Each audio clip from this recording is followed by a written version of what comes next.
it's such a beautiful thing because it's a beautiful lesson, you know? Yeah. It's going to strengthen you, and it's exactly what you needed. And don't ever, and I know you don't, but don't ever look at like going through what you went through and not seeing that as a gift.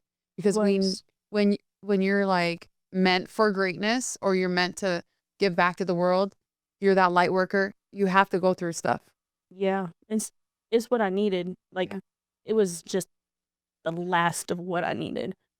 I needed that. I needed to break down to that point to get so I can know, tighten up. It's just this time you're not finna play with me. Nobody is. Exactly. Nobody could now. It's just like you don't got room to play with me. You can't. I'm just no. It realigns you because now it's crazy because I lost my mom last year. I don't know what you've seen. I went through like a whole bunch too. And having my mom, she was like everything. Oh my gosh.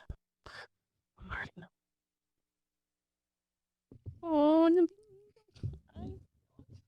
I'm sorry. I know we crying because it's real, you know, it's like real stuff. I love you. And when you're faced with something like that, like you have a child, like now you're living for somebody else, the kind of stuff that you were doing in the past, where you're just kind of like doing whatever for whoever, and it's different now. It's like for me, now it's like, okay, life is so short, and we could go at any time.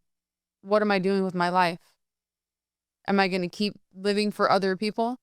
Am I going to keep trying to put everybody on? I have nieces. I have a bunch of nieces and nephews, and everybody's kids are my kids. I opted out. I decided I didn't want to have kids, not because I didn't love them, but because I had a pretty hard life, like growing up. And I was like, you know what? One thing I'm not going to do is give my